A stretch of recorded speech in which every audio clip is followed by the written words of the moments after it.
Selamat datang di podcast Cahaya Asia. Kali ini aku punya teman ngobrol yang cukup spesial karena bahasan kali ini tuh mungkin rada berat. Mungkin ya, tapi nggak tahu nanti kalau ternyata obrolannya bisa rada enteng. Jadi aku tuh dari kemarin sempat kepikiran tentang masalah hukum secara di Indonesia yang bukan cuman omongan tapi yang benar-benar tertulis gitu kan. Ada peraturan di Indonesia ini yang mungkin sebenarnya teman-teman yang ada di kehidupan di circle pop culture ini nggak begitu paham.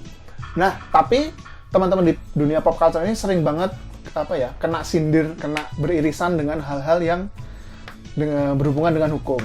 Nah, kali ini aku kedatangan teman ngobrol yang mempelajari itu. Jadi aku mau ngundang yang berkecimpung di bidang ini. Aku kayaknya belum kenal ada temen yang udah jadi pengacara atau semacamnya, tapi yang juga hidup di dunia pop culture. Tapi ini ada temen yang dia cosplayer juga, udah di Jepang dari lama dan juga mempelajari hukum, ya kan? Monggo silahkan kenalkan aja. Oke. Ini selamat malam atau selamat siang nih? Selamat datang gitu aja. Ya, selamat datang. Ini mungkin para pendengar Mas Cahaya Asia ya. Ya. Tadi ya. Oke. Ini mungkin beberapa dari kalian udah kenal sama saya. Tapi bagusnya saya mengulangi perkenalan diri lah, lebih formal ya. Iya. Perkenalkan, nama saya Galih Dwi Ramadan atau yang sering kalian kenal dengan nama Otong bagi anak-anak tahun 2016. Tapi kemudian untuk yang angkatan baru 2018 ke atas mungkin kenalnya Nasrul atau sering diketahuinya sebagai ketua WW. Untuk profesi saya saat ini adalah paralegal di LBH Dharma Yuda. Untuk sekarang karena umur masih 24 tahun jadi belum bisa beracara, atau dalam kurung singkatnya saya belum menjadi pengacara. Kalau pengacara ada minimal umurnya ya? Minimal 25. 25. Berarti tahun depan bisa lah ya? Tahun depan baru bisa. Oke. Jadi ceritanya dulu itu kecepatan lulus kuliah. Oh, ya, kamu ngebut banget kuliah ya? Saya sampai sekarang belum lulus. Astagfirullah, enggak apa-apa. Tiap orang punya ya, masanya masing-masing. Karena emang nggak lulus. Oke, jadi lanjut. Karena aku anak lama jadi aku manggilnya Otong aja ya? Nggak boleh. Senyamannya aja. Ya. Tong, jadi nggak enak banget ya? Nggak apa-apa, kan teman-teman kita juga. Ya. Oke, lanjut.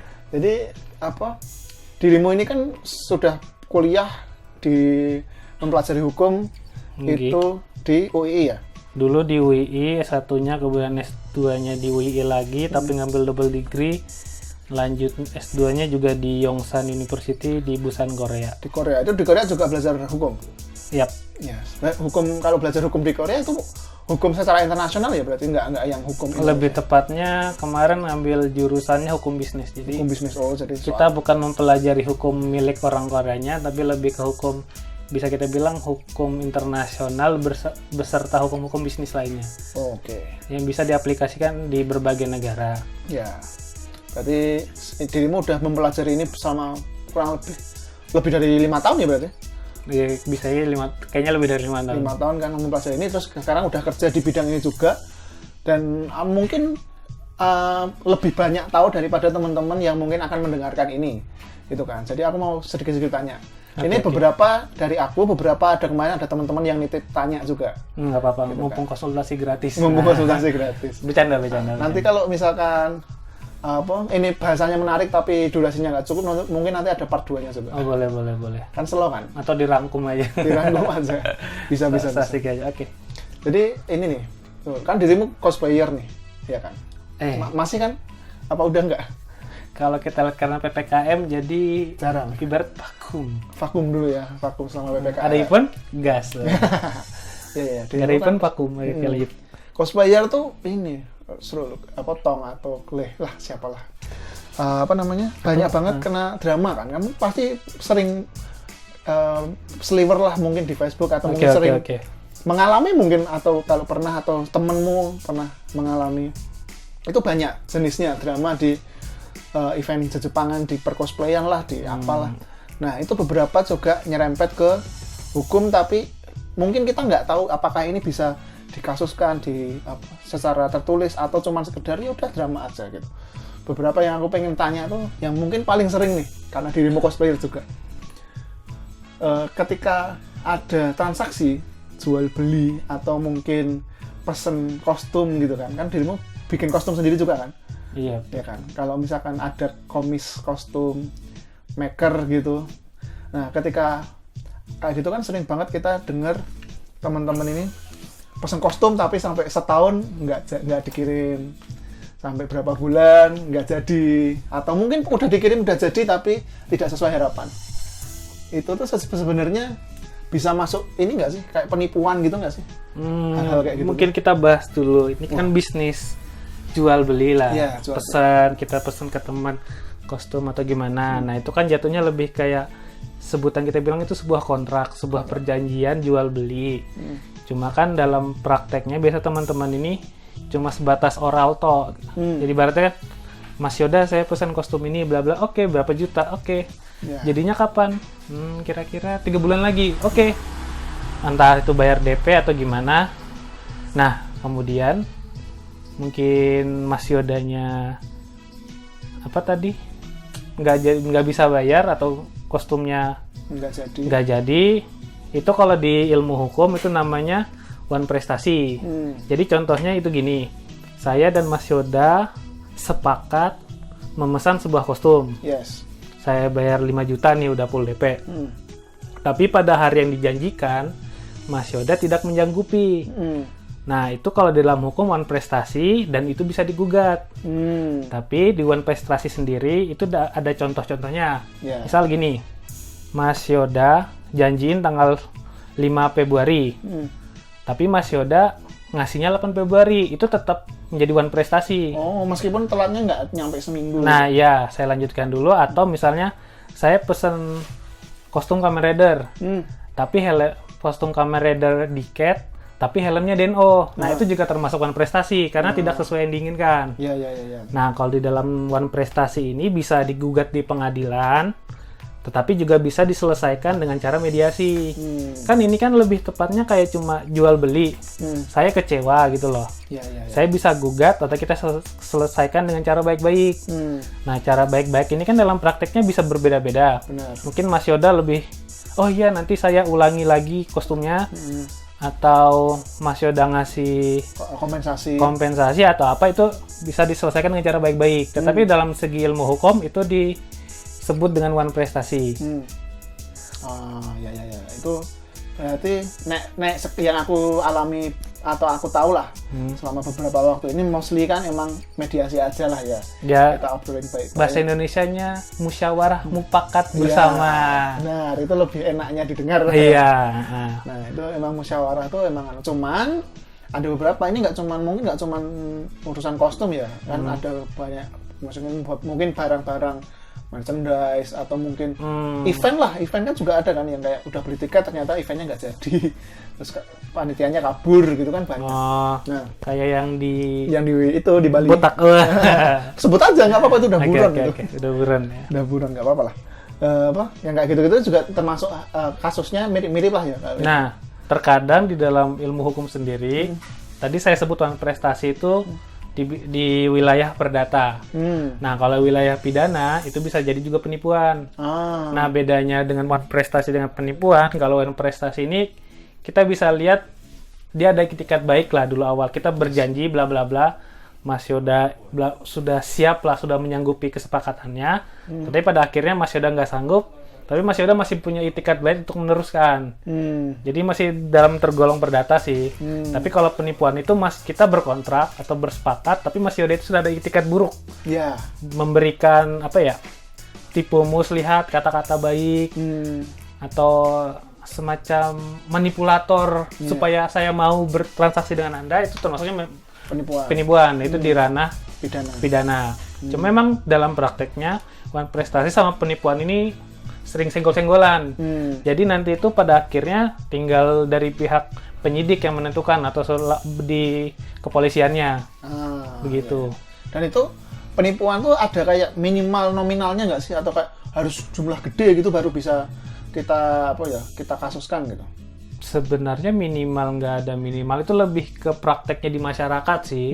Cuma kan kita stigmanya di masyarakat kalau mau penipuan diproses oleh pihak berwajib halus yang gede-gede gitu loh. Ya.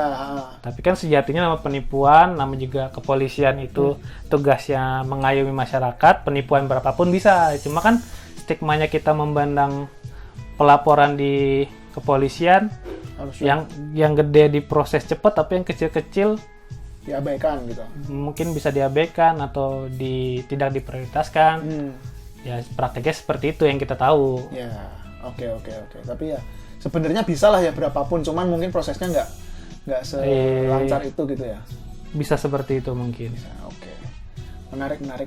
Nah, itu soal transaksi ya. Lebih lagi ke cosplay, Mas Nasrul, Mas Otong, Mas Galih. Oke, siap. Ini Komandan. kan sebagai cosplayer, Oke. selain bikin kostum, transaksi dan apa, pernah juga kan menjadi pengisi acara, menjadi guest star, menjadi juri atau mungkin sejenisnya kan pernah kan kerjasama dengan sebuah event. Kerjasama dengan pihak lain penyelenggara acara. Penyelenggara acara itu kan pasti udah nggak cuma sekali dua kali kan. Bahasa Indonesianya IO. Ya. Bercanda. Lanjut. Nah itu pernah kan jadi apa ya? Jadi pengisi acara atau juri? Ya pernah lah, karena kan saya dulu sekarang di WW sering nemenin ngaturin anak-anak. Jadi nah, juri pernah belum sih? Belum ya? Juri pernah kayaknya sekali. Ya besok lah tak. Juri kedua ya. Aduh. Kalau tidak ada COVID. Tidak ada COVID. Dan ada event. Dan ada event. Nah, jadi lagi. Nah, itu tuh di event-event aku merasa event belum lama ini sih, belum dari awal-awal event Jepangan itu belum wajar ada ini. Tapi semenjak mungkin 2015-14 sekitaran itu muncul istilah baru, bukan baru sih, muncul ada MOU, ya kan? Perjanjian. Jadi ketika ada pengisi acara, mau ada juri, ada guest star, ada apapun yang berhubungan dengan IO itu sekarang dibikinkan MOU, ya kan? Tapi setauku aku nggak MOU yang ada di event Jepangan sama MOU yang ada di luar itu tuh aku merasa ada beda, ya kan? Entah itu beda dalam artian positif atau negatif, tapi aku mau mempertanyakan di sini nih. Oke. MOU dan kontrak perjanjian itu ya bedanya lah. Bukan bedanya, tapi lebih kayak gini sih pertanyaanku. Ketika aku mengajak misalkan Mas Nasrul untuk ngisi acaraku, misalkan aku bikin MOU, seberapa kuat sih MOU itu? Apakah harus dengan materai? Apakah sekedar ngomong aja cukup? Apa harus tertulis tapi nggak perlu materai? Dan fungsi materai itu apa gitu? Dan ketika ada perjanjian itu tidak dipenuhi atau kita misalkan menuntut sesuatu hal yang tidak ada di MOU itu, nanti gimana sih prosesnya atau penjelasan secara hukumnya gitu? Oke, mungkin saya masuk bahasa ke MOU dulu. Yes. MOU itu Mas Yoda tahu panjangannya apa? Memorandum of Understanding. Cakep. Nah, itu bahasa Indonesia nota kesepahaman. Iya. Di dalam prakteknya itu digunakan di negara-negara barat. Tapi juga kita adopsi. Diadopsi secara praktik. Nah, MOU sendiri itu ibaratnya itu sebuah tanda awal kalau kita sepakat akan. Sini dipertegas akan melakukan perjanjian. Contohnya, saya sama Mas Yoda, kita mau ngadain acara acara event cosplay. Mas Yoda atau saya jadi gestarnya, sepakat ya. Sepakat. Nanti detailnya kita bahas di perjanjian. Nah, ibarat MOU ini kayak kok bahasa foreplay sih? Ya nggak apa-apa, itu istilah yang bagus. Itu istilah yang bagus. Awalan gitu loh. Appetizer. Iya, pokoknya ya appetizer, makanan pembuka biar kita sudah akan mengikatkan diri pada suatu perjanjian. Tetapi dalam prakteknya orang-orang menganggap MOU itu adalah perjanjian. Oh, beda ya? Dalam segi keilmuan itu adalah tahapan awal. Sifatnya itu bukan sunnah sih, pokoknya boleh dilakukan, boleh tidak. Oke. Jadi membedakan MOU sama perjanjian, MOU itu lebih sedikit isinya. Intinya. Saya sepakat akan melakukan ini itu di MOU, tapi detailnya kayak ibarat saya harus melakukan apa, dibayar berapa, jam berapa, bla bla bla itu di perjanjian. Cuma kembali lagi dalam prakteknya orang-orang masih menganggap MOU itu dalam perjanjian. Gitu. Kemudian saya lanjut kemana ini? MOU tadi atau kita bahas? Tapi Mas Yoda udah tahu MOU itu apa?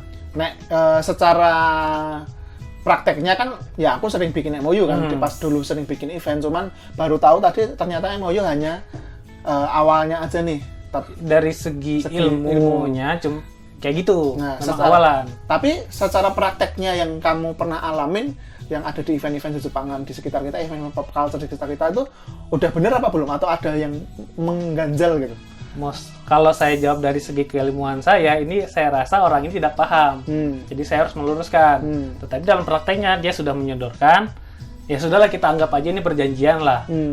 Toh mungkin panitia acara masih sekolah atau masih mahasiswa, nggak apa-apa lah ini adalah sebuah kesalahan atau gimana. Ya tetap saya tanda tangani, saya anggap itu perjanjian. Cuma kan kalau kita mau bawel-bawel, posisi saya ini sebagai yang diundang, jadi kan nggak bisa bawel-bawel gitu. Oh ya. Tetapi saya menegaskan kalau MOU dalam keilmuan itu ada tahapan awal sebelum memasuki sebuah kesepakatan dalam kontrak atau perjanjian. Oke. Nah, Nek, menurut hukum, menurut ilmu yang Anda pelajari, bagaimana harusnya si MOU atau perjanjian ini dilaksanakan untuk sebuah acara? Cocoknya sih ya awal itu MOU dulu, kayak cuma bahas kita mau ngundang kamu nih, abang atau diriku jadi gestar ya udah tanda tangan dulu biar dia nggak lepas lah. Ya, gampang. Oke, nanti detailnya itu DP dulu nggak pas nggak perlu. DP itu ada... lebih ke siapa yang dominan di dalam suatu pihak. Oke. Karena ini agak di luar dikit. Dalam sebuah kesepakatan itu pasti ada pihak yang dominan sama yang tidak dominan. Nah, pihak yang dominan ini yang menentukan isi perjanjian atau dan lain-lain. Contohnya kayak kita di bank, tiba-tiba udah disodorin tuh perjanjian. Iki apa banyak, tanda tangan aja mas di halaman belakang. Kan kita pihak hampir rebut bank. Pihak bank ini dominan. Jadi di dalam prakteknya kalau kita mau berkontrak sama orang, kita tentuin dulu siapa yang dominan. Oke. Siapa yang dom, siapa yang sub. Waduh. Udah mau jam malam nih. Oke, lanjut. Tadi ya praktek yang bagus itu tadi ya. Ya awal itu ya MOU dulu. Atau memang kalau misalnya temannya Mas Yoda dalam kepanitiaan sudah punya draft perjanjian, dibikin aja. Tetapi sebelumnya itu kita kasih tahu ini rancangan perjanjiannya. Kalau cocok bisa kita lanjut tanda tangan. Atau memang sudah jor-joran karena kita merasa kita penyelenggara acara dan kita dominan, yaudah nih tanda tangan nggak apa-apa. Jadi tuh mau pakai MOU atau mau langsung perjanjian itu balik lagi ke SDM. Kalau dia memang paham hukum, dia menentukan. Dia juga sharing sama teman-teman. Tapi kalau misalnya nggak paham hukum, kalau bagusnya sih MOU kemudian perjanjian. Tapi kalau misalnya dalam kepanitiaan sudah punya draft perjanjian, ya udah dipakai aja langsung perjanjian. Oke. Ini saran saya dilihat dulu nih lawan lagi pihak satunya. Nanti tahu hukum atau ora. Kalau nggak tahu hukum ya udah santai aja lah ya. Oke. Nah, itu berarti aku udah ada gambaran nih maksudmu. Tapi berarti prakteknya selama ini sebenarnya kurang tepat, tapi sebenarnya tepat dalam keilmuan. Tapi secara hukum lah, gitu. Secara perjanjian masih oke lah ya, masih sama-sama bisa diterima. Masih bisa diterima lah. Ya. Nah, yang masih butuh tahu itu tuh sebenarnya fungsi materai di MOU itu buat apa sih? Kalau menurut Mas Yoda, materai itu syarat sah kontrak atau tidak? Menurut dulu tuh aku pernah baca, kan materai ada banyak kan, ada yang 3.000, ada yang 1.000, ada apa kan? Itu tergantung, itu tuh kalau nggak salah materai itu tergantung nominal perjanjiannya. Jadi kalau misalkan under 1 juta atau under 100.000 tuh nggak usah pakai materai. Tapi kalau di atas 1 juta pakai materai yang berapa? Kalau di atas berapa gitu pakai materai yang berapa? Oke. Saya jawab nih. Ya, monggo. Materai ini tandanya kita membayar pajak. Pertama, kedua, kalau itu ditempelkan pada suatu kertas ataupun yang kertas yang bertuliskan keterangan apa-apa itu menjadi surat berharga. Gunanya materai ini mengesahkannya jika itu dibawa di pengadilan. Jadi walaupun misalnya kita kontrak nih, contoh, nggak pakai materai, tapi kita sepakat jalan terus aman, nggak masalah. Misal kita nggak pakai materai, kita berantem, abang bawa ke pengadilan, nggak bisa, tapi bisa bawa dulu ke kantor pos untuk disegeling, terus dibawa ke pengadilan jadi barang bukti. Jadi intinya ini kalau sebuah kontrak ini ingin disahkan sebagai sebuah akta otentik atau surat berharga harus ditempelin materai. Tetapi kalau misalnya kita berkontrak tanpa materai nggak apa-apa. Selama kita sepakat untuk jalan terus tanpa ada konflik. Ya. Kalau misalkan pun kepepet ada konflik, bisa diurus lagi ke Kantor pos. Itu kalau mau diajukan ke pengadilan. Oh, berarti sebenarnya budaya MOU di event Jepangan pakai pakai materai itu emang namanya was-was kalau ini nanti bermasalah. Iya nggak? Kalau saya lebih tepatnya kalau mau pakai materai atau enggak itu dilihat dulu anggaran penyedia. Ini kan materai kan lumayan nih. Iya. Seharga nasi dulu sih seharga nasi telur lah. Iya. Sekarang kan harga nasi ayam. Emang 10.000. Iya, Bo. Sekarang materai sekarang 10.000. Aku masih dulu terakhir bikin 6.000. Sekarang 10.000. Oh shit. Oke. Jadi lebih mahal. Nanti kalau misalnya ini saranku secara pribadi, kalau memang dari panitia abang mau menyediakan materai, kalau sudah dianggarkan, nggak apa-apa. Tapi kan biasa praktek, kadang sih aku nanya teman, ada materainya enggak? Waduh, gak ada. Kan enak kalau tiba-tiba nyuruh beli. Kalau beli pun itu harus 2. Iya. Kan kontrak buat saya, buat Anda. Kan kasihan dulu. 20.000 nasi rendang, Pak. Makanya, jadi kan mungkin ada teman-teman yang paham hukum ya sudah memaklumi nggak apa-apa. Tapi kita kasih tahu kalau materai itu kadang dibutuhkan. Ada juga kadang materai ini kalau sama orang yang tidak tahu hukum ibarat kayak gertakan. Kan tahu kan prakteknya udah ada materainya nggak sah. Tapi kalau kita dalam hukum ya itu cuma sebagai kita bukti membayar pajak dan itu menegaskan bahwa itu surat itu sebuah surat berharga. Begitu. Hari baru, ilmu baru. Terima kasih. Lebih tepatnya SDM sama anggaran kalau mau pakai materai. Yeah. Sekarang 10.000, apapun 6.000 nggak terima. Tapi kalau 6.000 ini tempel 2 masih nggak apa-apa. Karena masa transisi penggunaan materai. Begitu. Wah, sekarang udah 2.000 ya. Kalau pengisi acaranya ada 20 ya. Ya kali 2. Kontrak buat saya, buat Anda. 400.000 itu all you can eat 3 kali. Tapi kalau dalam prakteknya kan sekarang udah online nih. Ya cukup dia yang nempelin, berarti dia yang beli. Misalnya kan Bang Jo dari Jogja, saya di Semarang. Kita kontrak ya udah, saya yang nempel sendiri, dia yang bayar, tapi tetap sah. Oke, menarik. Tapi aslinya tetap dipegang kalau misalnya online gitu loh. Nah, seandainya misalkan nih gini nih, aku bikin event, kita bikin perjanjian, ada materai, kita sebut ada materai, terus ada satu poin yang misalkan aku minta kamu ketika manggung itu durasinya 50 menit, tapi kamu ngelanggar nih, aku nggak terima. Itu aku bisa kayak bukan prestasi. Nah, bisa nuntut atau gitu. Bisa digugat gitu loh, tapi di pengadilan atau cuma secara musyawarah mufakat. Oh ini nggak sesuai nih, gimana enaknya? Ya itu balik lagi ke hati nurani masing-masing, gitu sih. Soalnya kalau ketemu gugat, siap-siap punya musuh baru, siap-siap keluar tenaga, keluar duit, dongkol-dongkolan, bla bla bla. Karena ini masih lingkungannya, kita bahas lingkungan di Jepangan lah, saling memaklumi. Apalagi di Jogja kan circle-nya tuh nggak segede-gede amat. Iya. Kalau bisa yang rukun lah. Tapi misalnya berapa tahun ke depan, mungkin 10 tahun lagi abang sukses, harus ditegaskan. Karena ini masalah untung dan rugi gitu. Iya, benar. Wah, ini menarik banget ini soal MOU. Oke, kayak gitu ya. Lanjut. Ya, jadi ini mungkin buat teman-teman yang mendengarkan, siapa tahu ada calon atau akan bikin event penyelenggara, mungkin ini bisa jadi insight baru.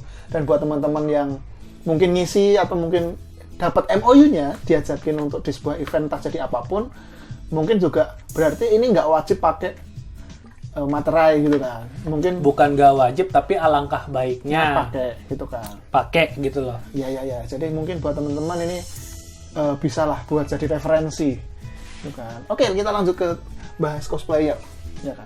Waduh. Lanjut. Nah, gini. Tadi kita udah bahas MOU, kita udah bahas apa tadi pertama? Orang jual beli. Awan prestasi atau penipuan. Nah, terus kita sekarang lanjut ke hal yang mungkin rada sensitif. Waduh. Buat teman-teman cosplayer, teman-teman jualan, alat vital. Wah, itu nanti ada. Ini yang sensitif. Okay. Karena sering dilanggar menurutku di event pop culture. Itu soal copyright. Hak cipta. Kan sering banget mungkin, aku nggak tahu ya, cosplay itu hitungannya hak cipta nggak ketika kita mengcosplaykan sebuah karakter dari IP lain dari luar negeri. Masuk Itu judul skripsi saya S1. Waduh. Nah ini jadi menemukan bahasan yang tepat. Itu satu kan cosplay. Terus Sebetulnya. merchandise banyak banget kan yang Iya. abu-abu menurutku. Kayak ini tuh fan art tapi dari IP yang udah ada dijual, untungnya juga buat sendiri kan. Oke. Nah itu tuh gimana sih itu soal copyright, soal hak cipta di dunia pop culture? Seberapa ketat itu? Bagaimana kita gampangannya menghaluskan lah biar nggak terlalu melanggar banget gitu. Oke. Berarti ini saya jelasinnya dari secara keilmuan, kemudian secara praktik ya. Yes, boleh. Dalam hukum hak cipta itu itu terdiri dari hak moral dan hak ekonomi. Hak moral itu hak yang melekat pada jati diri seseorang atas suatu karyanya, tidak bisa diubah. Ibarat Mas Yoda bikin sebuah gambar, terus saya ambil. Nah, itu hak moral masih melekat, ini gambar Mas Yoda. Nah, kalau hak ekonomi ini pasti Mas Yoda udah tahu diapain. Hak ekonomi itu ya ibarat untuk dieksploitasi lah. Nah, kalau kita lihat, ini kan di dunia J-pop lah. Mostly hak cipta ini sering diisukan, diramaikan dalam sebuah merchandise. Mungkin cosplay sih nggak terlalu ya. Terus mungkin cover-cover gitu. Cover lagu ya? Cover-cover, kemudian ini fotografi. Kan ada sempat tuh saya baca cerita siapa sih pemilik hak cipta dari sebuah foto. Nah, modelnya atau fotografernya. Oke. Tadi apa kita yang bahas? Copyright. Iya, hak cipta. Aduh, saya bingung bahasnya dari mana. Coba pancing-pancing dulu. Nah, tadi kan kamu sempat nyinggung soal misalkan ada sebuah foto cosplay. Oke. Ya kan? Terus misalkan dijual di Patreon atau di Traktir atau sejenis-sejenisnya, dia misalkan cosplay Genshin Impact. Sebenarnya ini karya ini tuh punya siapa? Fotografernya kah? Punya cosplayernya kah? Atau punya MiHoYo yang sebagai yang punya IP? Gitu? Oke, kalau kita bahas fotografi itu merupakan salah satu objek yang dilindungi oleh Undang-Undang Hak Cipta Indonesia. Jadi dalam fotografi itu sebenarnya itu milik si fotografer. Sebenarnya. Nah, jadi model itu adalah objek fotografernya. Nah, itu sejatinya ini merupakan sebelum moto ini adalah kesepakatan dulu sama model. Mbak atau Mas, nanti fotonya punya saya ya. Nanti Masnya saya kasih bagian. Seperti itu kalau misalnya dijual. Karena yang punya itu fotografernya atau sebaliknya. Mas, ini kan foto yang Mas yang moto. Nanti mau saya jual, saya mohon izin. Nah, karena di hak cipta ini ada izin. Kalau tidak berizin, bisa diperkarakan. Lanjut. Nah, itu berarti itu tetap punya fotografernya. Nah, fotografer kalau fotografi. Ya, meskipun itu dia ngefotoin karya cosplay yang IP-nya masih abu-abu. Kalau cosplay itu, ini saya jawab dari Undang-Undang Hak Cipta Indonesia ya. Cosplay itu kan ibarat kostum. Kostum itu secara eksplisit tidak disebutkan di Undang-Undang Hak Cipta Indonesia pasal 40. Mungkin kalau ada laptop kita buka nih. Ada saya. Tetapi di dalam cosplay itu atau kostum itu merupakan adaptasi dari sebuah gambar yang dijadikan 3D. Nah, itu bisa dimiliki hak ciptanya, tetapi ini balik lagi izin dari yang punya gambar. Contoh nih, fotografernya berarti. Kita nggak harus minta izin sama MiHoYo, tapi kita cukup sebutkan aja kostum Genshin Impact dari MiHoYo. Itu sudah menghormati hak moralnya. Terlepas misalnya dijual belikan. Sebenarnya kalau memang dijual belikan, kalau MiHoYo selo, bisa aja menggugat. Tapi kan dalam praktiknya nggak selo. Bukan nggak selo, ini kalau saya gugat, ini benefitnya apa gitu loh. Benar-benar. Soalnya aku dulu pernah dengar salah satu IP di Indonesia yang lumayan, aku nggak tahu gede apa enggak ya. Intinya dia melarang untuk cosplayer nge-cosplayin karakter dari series fiksi dia. Nah itu bisa. Karena dia yang punya gambar. Karena bisa, cosplay apa? Ulangi. Berarti bisa. Maksudku aku bikin sebuah karya, misalkan aku bikin komik nih. Nah, hak moralnya kan abang yang punya nih. Hak moral ekonominya. Cosplay itu ibarat cuma mengadaptasi dari sebuah gambar dijadikan sebuah kostum. Sejatinya kan karakternya ini yang abang buat, ya, hak moral dan hak ekonomi punya abang. Cuma dalam prakteknya cosplay ini menjadi salah satu cara untuk marketing kan? Iya. Tapi aku pernah dengar misalkan gini deh. aku punya karya, Nggih. terus ada temen yang ada circle cosplay, wah asik nih di cosplayin, aku larang nih, tapi dia ngeyel, dia tetap cosplayin itu dan akhirnya tetap di cosplayin. Nah aku marah nih, aku bisa nuntut nggak? Sebelumnya gambar itu alangkah kalau mau digugat di pengadilan didaftarkan dulu ke DJKI Oh, DJKI. sebagai untuk dilindungi hak ciptanya. Sebenarnya hak cipta ini sudah melekat dalam karya seseorang yang udah dibuat. Cuma kan kalau dibawa pengadilan kan harus ada bukti. Nah, buktinya itu pendaftaran di DJKI, Direktorat Jenderal Kekayaan Intelektual, beserta file-file abang, ibarat kayak histori abang membuat karya ini loh. Jadi nggak cuma hasil jadinya ya? Hasil jadi boleh, cuma ada timeline bikin-bikinnya, itu bisa disertakan. Kalau itu kalau mau digugat di pengadilan harus didaftarkan dulu di DJKI. Nah, menarik nih. Kita geser dikit. Waduh, geser. Geser enggak geser duduk ya. Oke. Kita geser dikit masih soal hak cipta. Di circle pop culture kita ini sering banget udah mulai mengeluarkan karya orisinil, ya kan?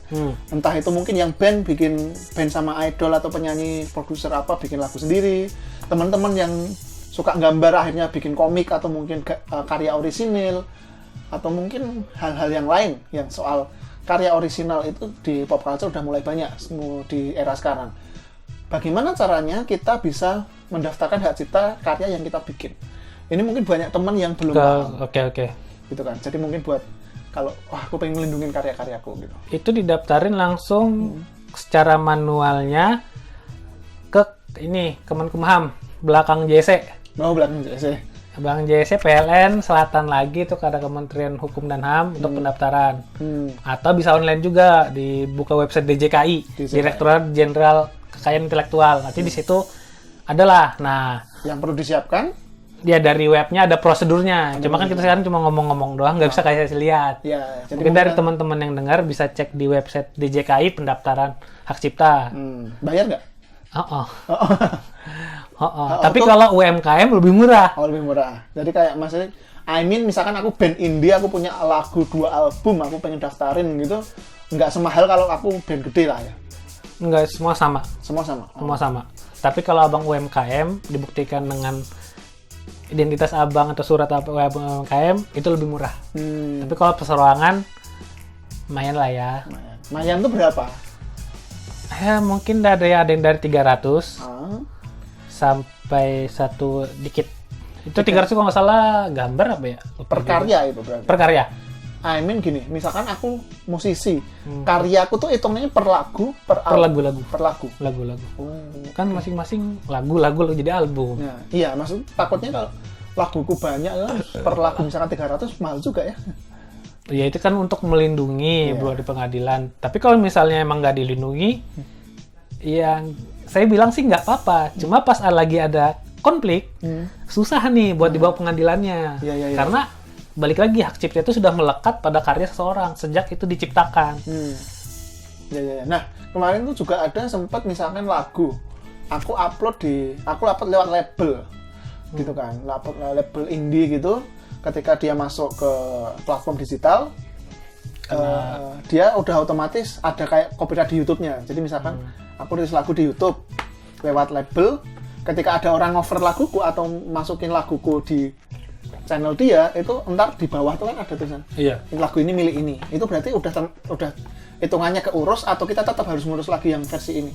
Itu sih alangkah baiknya diurus sih. diurus. Maksudnya kayaknya mungkin dari DJKI-nya sudah mendaftarkan, nanti tinggal basis data yang sudah mengglobal ataupun jadi big data itu mungkin sudah langsung terproses. Oh, berarti gampangnya mempermudah prosesnya lah ya itu. Tapi alangkah baiknya kalaupun kita ragu, coba didaftarkan secara di YouTube-nya, tetapi karena kita tinggal di Indonesia harus didaftarkan di DJKI. Kalau di Jogja di belakang JC. JC selatan itu ada kantor Kemenkumham. Kalau di luar kota mungkin nanti kantor di DJKI. DJKI itu di bawah naungan Kementerian Hukum dan HAM. Nah, berarti buat teman-teman mungkin yang di Jogja ya di situ. Kalau di Jogja mungkin nanti silahkan googling sendirilah. Google aja. Nah, pokoknya untuk cari-cari tentang hak cipta ataupun hak kekayaan intelektual, langsung buka websitenya Direktorat Jenderal Kekayaan Intelektual. Nanti di situ udah lengkap lah ini hak cipta bla bla bla. Nah, oke. Soal hak cipta terakhir nih. Nah, menurutmu orang yang jual fan art, jual ganti modal Google, nggak bikin cosplay juga sekalian nggak cosplaynya nggak, yang kayak gitulah, yang kayak gitu kan sering-sering kan, yang jual poster langsung nyetak, nggak izin nggak apa, itu menurutmu termasuk tindak kriminal? Itu lebih tepatnya melanggar hak cipta, melanggar hak ekonomi dari si pemilik. Melanggar ekonomi itu dia menjual, tapi kalau dia mengaku ini gambar dia, itu melanggar hak moral. Jadi hak ciptanya yang dilanggar adalah hak ekonominya. Kalau mau gugat ya siap-siap. Cuma balik lagi praktiknya, kalau mau gugat siap-siap capek. Apakah ini berguna kalau saya gugat atau ini saya anggap sebagai marketing dari karya saya, begitu. Oke. Menarik. Kembali lagi. Kemana nih? Bercanda. Cosplay. Oke. Cosplay itu banyak yang bisa dibahas soal perhukuman. Banyak, yang cantik-cantik juga banyak. Nah, ini kita ngomongin yang cantik-cantik. Waduh. Sekarang tuh udah zaman cosplay itu cosplayer cantik, cosplayer yang hot. Wah, hot kan. Dia kostum terus jual konten di Traktir, di Patreon, OnlyFans mungkin. Iya. Ya, atau mungkin ya jual-jual aja gitu. Nah, itu banyak kan, mulai dari yang banyak kan, dari yang kostumnya 2018 2019 ya, ini udah tapi mulai naik lagi kan. Nah, mulai dari yang pakai kostum sampai yang nggak pakai kostum. Paham kan? Nah, itu bisa nggak masuk ke pornografi? Bisa. Tetapi di dalam UU pornografi itu merupakan delik aduan. Kalau ada yang mengadu ke kantor polisi atas nama Mas Yoda, baru bisa diproses dengan menggunakan UU pornografi. Karena UU pornografi itu ketelanjangan. Salah satu pasal itu bahas ketelanjangan, jadi bisa diproses. Tapi ini delik aduan, harus diadukan dulu. Delik aduan ini ibarat kalau ada kasus selingkuh. Selingkuh sama polisi nggak bakal diproses kalau nggak ada diaduin dulu sama pihak yang ikatan ya, suami atau istrinya lah. Anggaplah kalau kamu diselingkuhin tapi kamu nggak apa-apa, ya nggak akan jadi kasus kalau kamu nggak ada. Paling batinnya doang dongkol. Iya, benar. Jadi ini delik aduan. Kalau pornografi itu jatuhnya delik aduan. Siapa yang mau ngaduin diproses. Tapi kalau misalnya ini terbuka lebar, kita tahu ini pornografi, si teman kita jual ini, selama nggak ada yang ngaduin, dia nggak bakal dikenakan pornografi. Nah, batas pornografi itu seberapa sih? Orang pakai bikini itu masuk pornografi enggak? Orang topless itu masuk pornografi enggak? Ataukah harus ada penetrasi? Atau harus ada pasangannya? Seberapa batasnya sih? Mungkin itu bagusnya kita buka ini sih, undang-undang pornografi. Cuma karena kita cuma ngobrol doang, ini setahu saya ketelanjangan gitu loh. Ketelanjangan, dan kita melihat norma sosial kita sebagai masyarakat memiliki kepercayaan tertentu, masih kan kita mengenal batas tertentu milik pria dan wanita. Kalau misalnya batas itu dilanggar, kita bisa bilang ini sebuah ketelanjangan gitu. Jadi kita kalau mau bahas undang-undang pornografi, kita lihat dulu nih norma sosial yang kita miliki. Ketelanjangan itu apa? Soalnya aku sering debat sama banyak orang soal ini. Seberapa orang itu bisa dikatakan telanjang itu seberapa? Soalnya ketika kamu bilang tadi menurut norma sosial, norma agama mungkin bisa dipadukan, ya kan? Itu di agamaku itu kamu kelihatan dengkul aja kan sebenarnya udah terbuka aurat kan. Kamu nek cewek mungkin kelihatan leher atau kelihatan tangan itu udah aurat, tapi kan nggak bisa itu termasuk ketelanjangan dong kalau cuma pakai kaos doang. Kalau aurat kan ini bahasa agama sih, aurat itu yang untuk ya itulah ya kan. Nah, menurutku orang pakai daleman doang itu belum telanjang menurutku. Cuman ada orang yang mungkin nggak terlalu sering lihat kayak gitu merasa itu udah telanjang. Nah, itu berarti kalau orang itu yang merasa wah ini kok jualan foto bikinian doang, ini ketelanjangan, saya adukan, itu bisa? Bisa. Nanti tinggal polisi yang mengatur apakah ini sesuai dengan alat buktinya, apakah sudah cukup dan mau dinaikkan ke dalam tahap P21 untuk diajukan ke jaksa, bisa diproses. Pokoknya kuncinya kalau memang pornografi itu jatuhnya delik aduan. Oke, itu serem juga ya. Ini informasi yang kalau misalkan aku nggak suka sama cosplayer ini, kalau mau ngaduin, tapi ya ribet juga ya ngaduinnya. Nggak segampang. Lebih tepatnya kalau dia lagi slow, banyak duit, Ya. gas lah atau dongkol. Nah, dongkol itu. Kayak jangan cepu-cepu, jangan bikin masalah sama temen lah pokoknya. Ya, soalnya menurutku ya mungkin banyak sih kalau orang yang sebel sama cosplayer ini terus diaduin itu bisa, cuman kamu seselok itu, kamu punya duit sebanyak itu untuk ngurus ini gitu kan. Kayak slow banget hidupmu gitu. Ya mungkin antara selo atau memang apa, atau dia punya idealisme saya ingin membersihkan bla bla bla, itu balik ke orangnya masing-masing. Pihak-pihak masing-masing lah. Cuma kita yang sadari saja kalau teman-teman kita yang menjual konten ketelanjangan itu bisa dikenakan UU pornografi. Dan UU pornografi merupakan delik aduan. Harus ada pihak mengadukan. Nah, itu pornografi itu berarti harus masuk ke, gini, itu kan karena dijual. Yep. Kalau nggak dijual, jual disebar di sosial media pun termasuk. Kalau ada yang kalau gini, kita melenceng dikit. Aku ngirim foto telanjangku ke pacarku. Itu masuk nggak? Kalau pacarmu mengadukan. Kalau pacarmu mengadukan, oke. Iya. Oke. Lebih tepatnya itu. Pokoknya kalau bahas pornografi ada yang ngaduin, bisa diproses polisi. Oh ya, oke.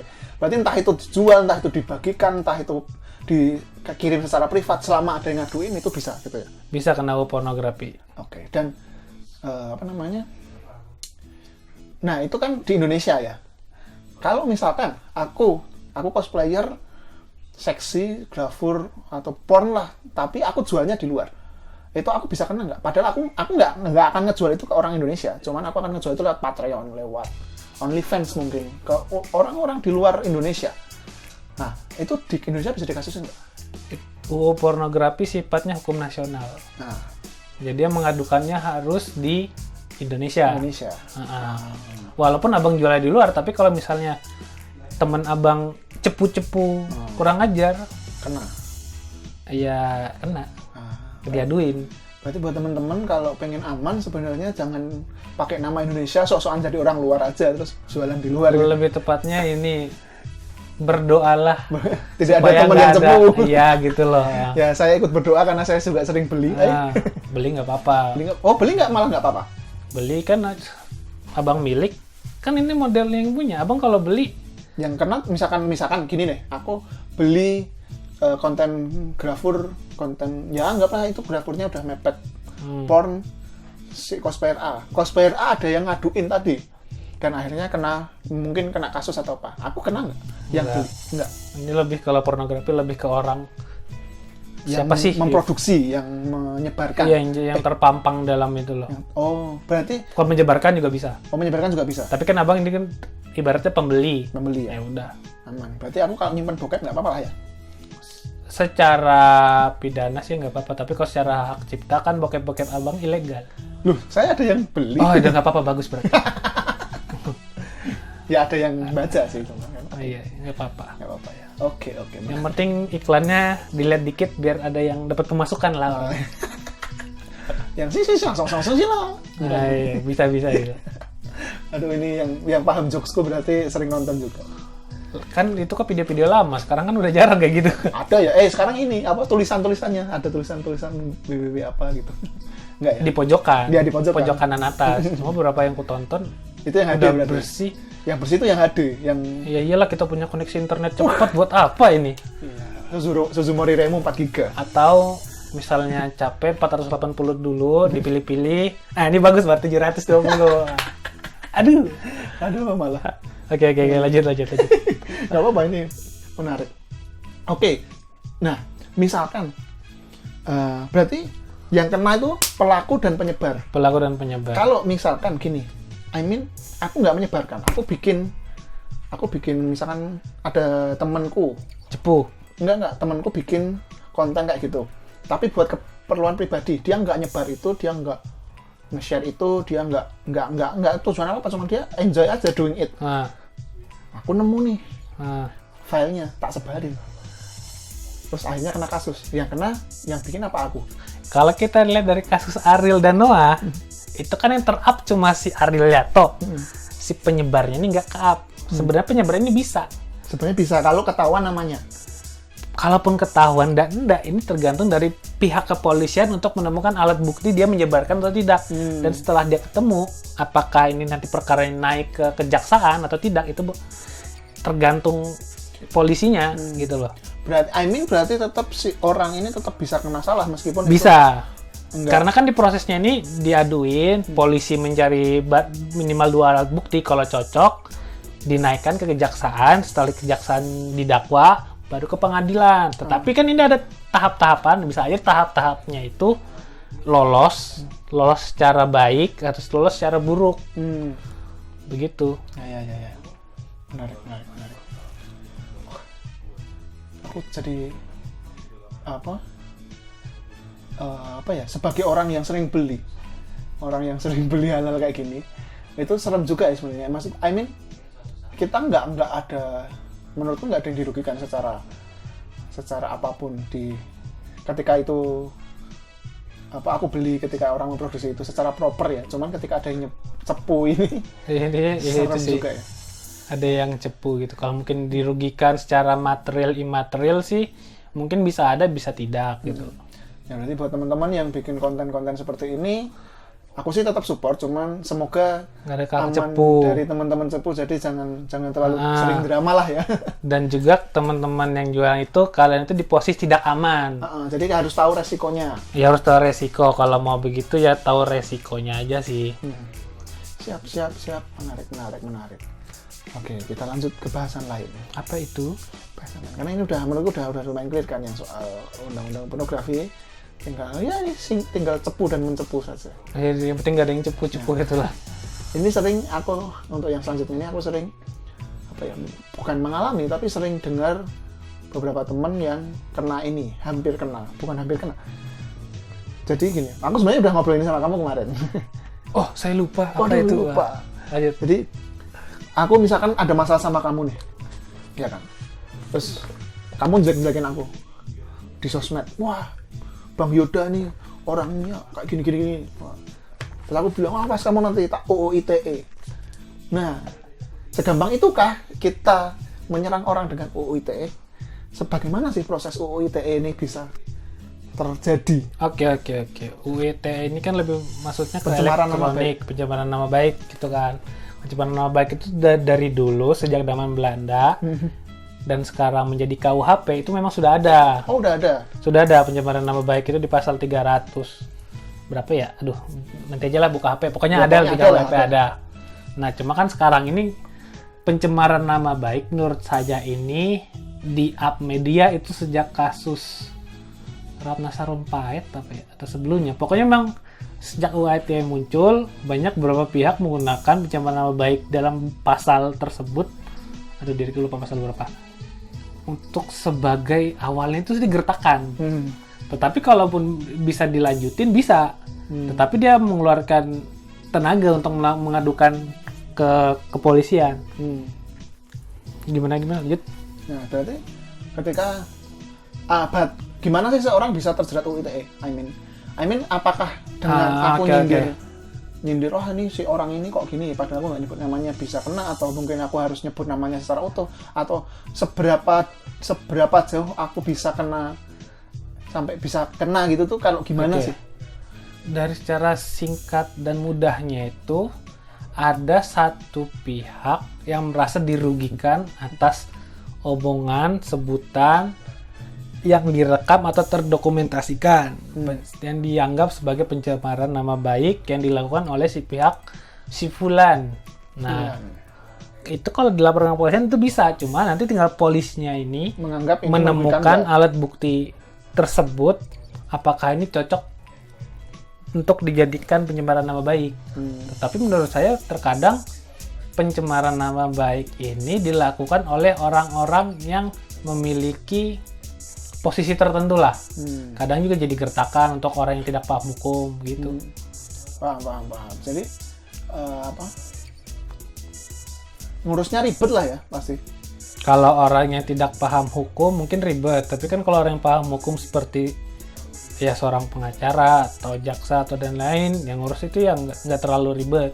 Cuma kan rata-rata orang masyarakat awam ya bisa beranggapan mungkin ribet lah, keluar biaya, keluar apa-apa begitu. Nah itu kan tadi bilang kamu gertak terus harus ada yang dirugikan. ruginya tuh harus yang sesuatu yang Imaterial ataupun material. Oh, Tapi kan karena ini sebuah harkat martabat seseorang, itu kan prosesnya imaterial. jadi tetap nggak bisa diukur dong. Nggak bisa. Jadi Kak, Pokoknya merasa dirugikan, dilaporkan gitu loh.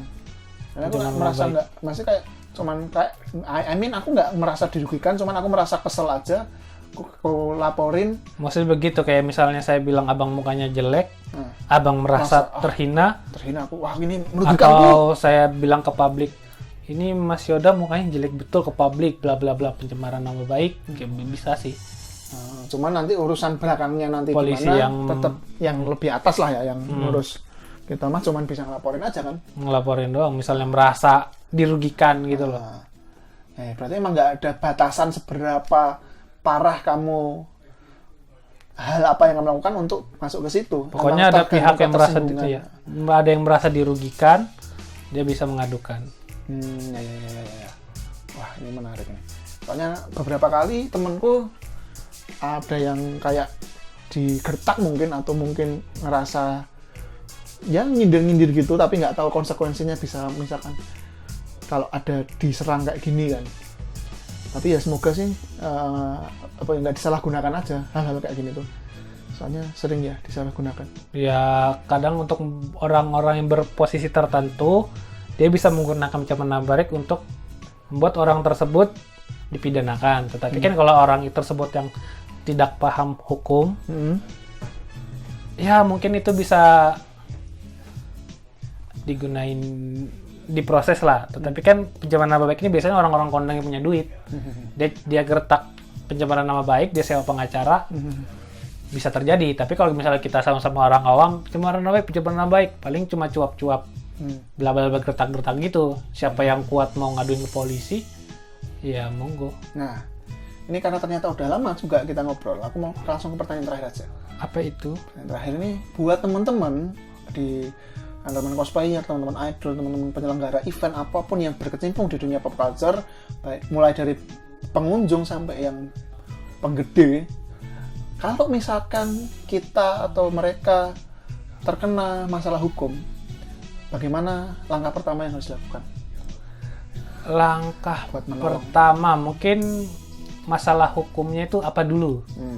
Misalkan gini deh, yang kita bahas tadi aja, misalkan ada orang yang, aduh aku nggak tahu apa-apa, tiba-tiba aku ada diserang UU ITE, atau aku diserang soal yang pornografi, atau aku diserang hak cipta, itu gimana sih? Oke.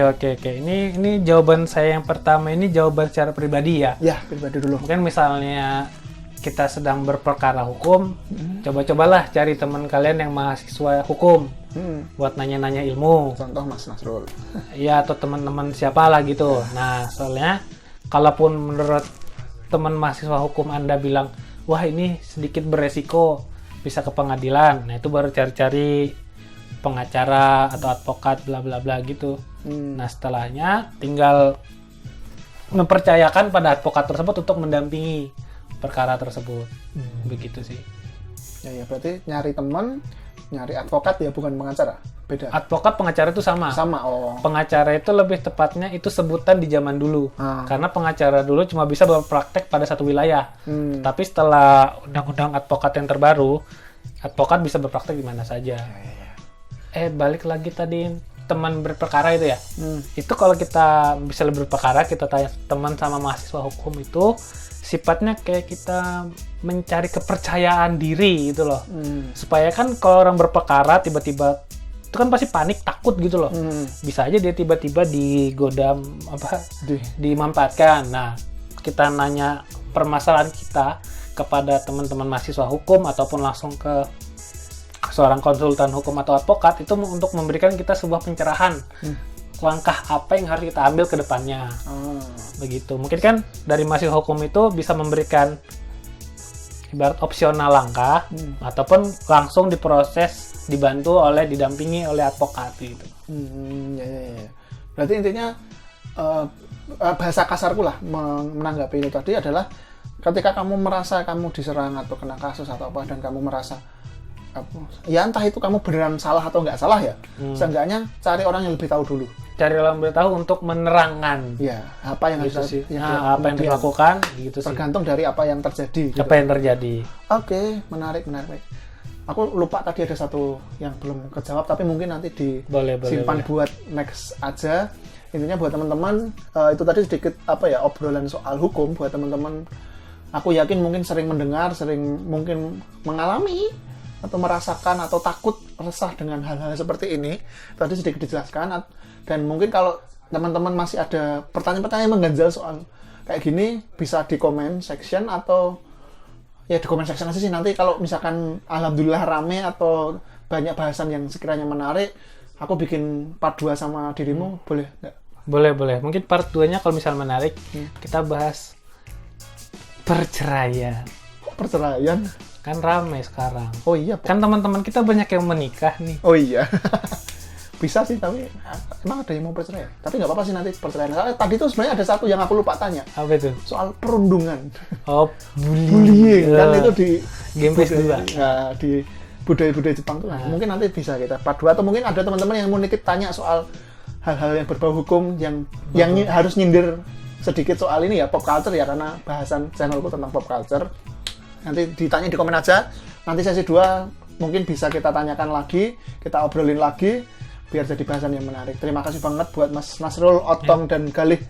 Terima kasih banyak juga Mas Yoda yang telah mengundang saya. Ya, mungkin semoga nanti bahasannya ini bermanfaat buat teman-teman yang mendengarkan, dan semoga Mas Nasrul tahun depan ya udah 25 bisa jadi advokat. Kalau cerai panggil-panggil. Jadi jus advokat. Iya, siap. Jadi berarti di tempatmu bisa ngurus apa aja? Bisa. Kalau mau gratis buat SKTM. Berarti oh ya udah, nanti buat teman-teman yang di Jogja kalau bisa lewat jasanya Mas Galih. Terima kasih. Lagi perceraian. Lagi perceraian.